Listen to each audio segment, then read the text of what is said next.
তোমাকে মানা করি ঠিক আছে, ওকে আমি বলি জি। হ্যাঁ ভাই বলেন। মিটিং তো বোধহয় দীর্ঘ সময় হবে নাকি একটু যদি আপনি শুরু করেন যে কি হলো তারপর আমরা না ঠিক আছে অন্যান্য রাজনৈতিক দলের সাথে যখন কালকে কথা বলছে আমি তো ছিলাম না, আমি তো কারাগারে ছিলাম, আমার সাথে দেখা হয় নাই। তো আমি আসছি সর্বোপরি সব ব্যাপারে কথা বলতে।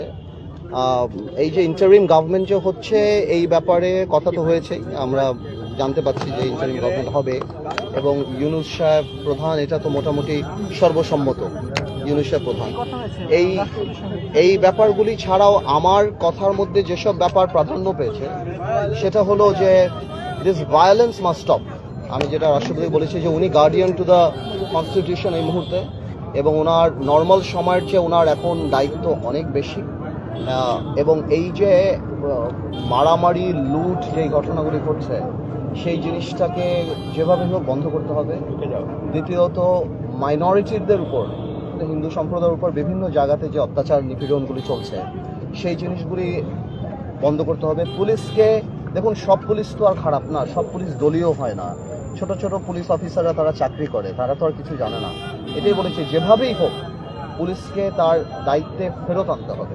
গত 15 বছর 16 বছর একটা সরকার ছিল, এই সরকারের সাথে অনেক ব্যবসায়ী বলেন, অনেকেই বলেন, বিভিন্ন কারণেই সম্পর্ক আছে। সবাই যে দলীয়ভাবে একদম সালমান এফ রহমান বা এদের মতো কাজ করেছে নট নেসেসারিলি, আরও অনেক আছে। সবার মধ্যে যদি একটা ভয়ভীতি ঢুকে যায় তাহলে এই $1 ট্রিলিয়ন ইকোনমি ভেঙে পড়বে, থেমে যাবে। আমি ওনাকে সেটাও বলেছি যে এখন এফবিসিসিআই সভাপতি যারা বা এরা কিন্তু হ্যান্ডপিকড, এরা ওই আগের গভর্নমেন্টেরই নিজস্ব লোক, এরা কিন্তু বাংলাদেশের বিজনেস কমিউনিটিকে রিপ্রেজেন্ট করে না। তো আমি মনে করি ভালো বিজনেসম্যান যারা, তাদের সাথে কথা বলা, বিকজ রিজার্ভের অবস্থা খারাপ। গত 16 বছরে এই দেশে যে পরিমাণ দুর্নীতি হয়েছে পৃথিবীতে কোথাও হয় নাই, যে পরিমাণ টাকা পাচার হয়েছে পৃথিবীতে কোথাও হয়নি আমার ধারণা। এবং রিজার্ভের অবস্থা খারাপ। গত 1 মাস দেশ যা দেখেছে, ইন্টারনেট বন্ধ থেকে আরম্ভ করে গার্মেন্টস থেকে আরম্ভ করে যে লস, এটা তো আসলে ইরিপেয়ারেবল। তো আমরা তো আর অত বড় লোক কোনো দেশ না, অত ধনী কোনো দেশ না যে এটাকে আমরা হ্যান্ডেল করতে পারবো। এখন যদি এই ফিয়ার ফ্যাক্টর কাজ করে, এখন যদি সাধারণ বিজনেসম্যানরা, সাধারণ ব্যবসায়ীরা যদি ভয় পেয়ে যায়, তাহলে কিন্তু ইকোনমি একদম ফল করে যাবে এবং এই দেশের আরো অসুবিধা হয়ে যাবে। তো আমি রাষ্ট্রপতিকে এই কথাটা বলেছি, মাননীয় রাষ্ট্রপতিকে, যে আপনি এই জিনিসগুলো অ্যাড্রেস করেন।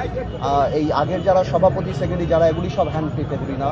এবং সর্বোপরি ব্যাপারটা হলো যে দেখুন, গণতন্ত্র বলেন যাই বলেন, রাষ্ট্র একটা হিউম্যান বডির মতো, প্রত্যেকটা অঙ্গেরই কাজ করতে হবে। একজন সাকসেসফুল মানে একটা সুস্থ মানুষ যেমন থাকে সাকসেসফুল কান্ট্রি হওয়ার জন্য, যে শুধু আমরা গণতন্ত্র আনলাম, ভোট দিলাম, সবই করলাম, কিন্তু আমার ইকোনমি ভেঙে পড়ছে, সবই ভেঙে পড়ছে, সেটা তো হয় না।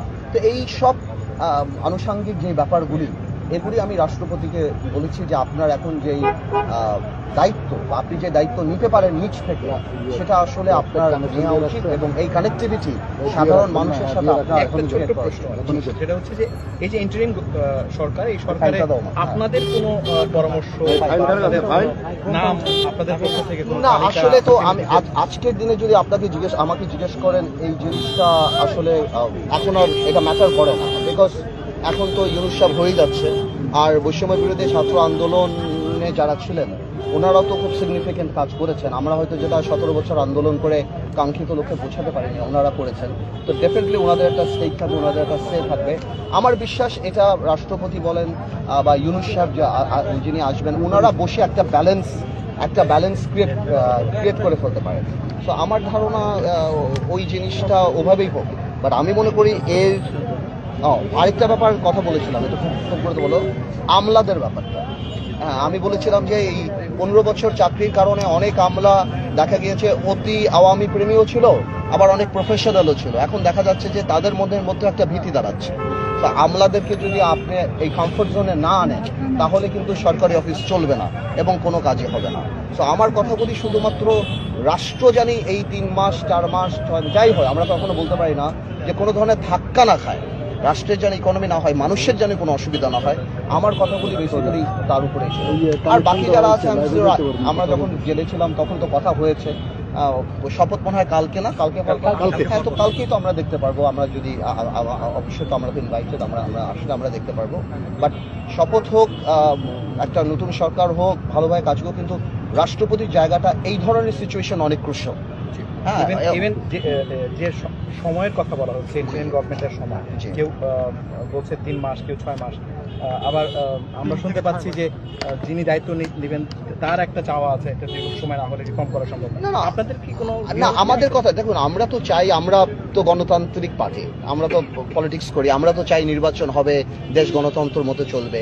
বাট এখন যদি ওনারা ডেফিনেটলি যদি মনে করে এটা 3 মাসের জায়গায় বেশি করতে চায়, they must have a valid reason যে কেন তারা করতে চান, কিসের জন্য করতে চান, কি কি আসবে। এটা আসলে আমার মনে হয় প্রত্যেকটা পলিটিক্যাল বা সিগনিফিকেন্ট পলিটিক্যাল পার্টিদের সাথে কথা বলে যদি ওনারা এটা করেন, আমার মনে হয় এটা বেটার হবে। বাট আমার সাথে এই ব্যাপারে কথা হয় নাই। আমি সবসময় বলেছি যেহেতু এটা মোটামুটি শেপে চলেই আসছে যে তিনি হচ্ছেন, কারা হবেন বা কারা থাকবেন, তো এই ব্যাপারে আমার কথা বলাটা আসলে এখন আর তেমন গুরুত্ব বহন করে না।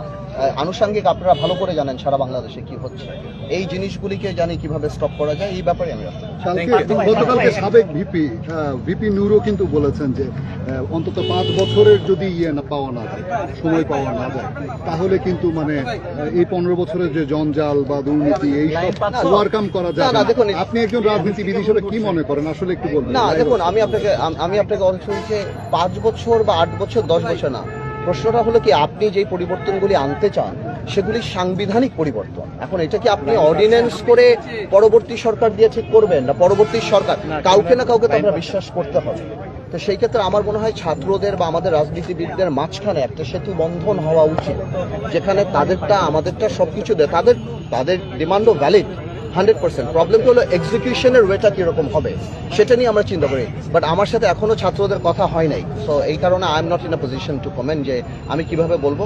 বাট আমি এটাকে ওইভাবে সময় দিতে চাই না যে 5 বছর 3 বছর, করতে চাইলে আমরা 1 বছরও করতে পারি, করতে চাইলে আমরা 6 মাসও করতে পারি। আচ্ছা, জনমনে একটা কথা আছে যে বর্তমানে বাংলাদেশের রাজনীতিতে সম্পূর্ণ ছাত্রদের হাতে চলে গেছে, যাদের কোনো এক্সপিরিয়েন্স নেই, যাদের কোনো নাই। তো আপনি এই বিষয়ে আপনার মন্তব্য কি? না, আমি এটা বলবো না ছাত্রদের হাতে সম্পূর্ণ চলে গিয়েছে। ছাত্ররা তো ডেফিনেটলি এই অর্জনটা সম্পূর্ণভাবে ওনারা এনেছে। আমরা হয়তো কিছু পার্ট আমরা ওনাদের জন্য জেলে গিয়েছি, ওনাদের পক্ষে দাঁড়িয়েছি, বাট এই অর্জনটা তো ওনাদেরকে মূল্যায়ন করতে হবে। রাষ্ট্র পরিচালনা করতে গেলে সিনিয়র জুনিয়র এক্সপিরিয়েন্স সবাইকে মিক্স করেই করতে হবে যদি আপনি চান। শুধু কাউকে দিয়ে আপনি রাষ্ট্র পরিচালনা করতে পারবেন না। আই এম শিওর এটা ছাত্ররা রিয়েলাইজ করে। এক্সপিরিয়েন্স কেন দরকার আসলে? এক্সপিরিয়েন্স কেন দরকার? Nothing is alternate experience. Experience is experience. একটা প্রশ্ন, ইয়াং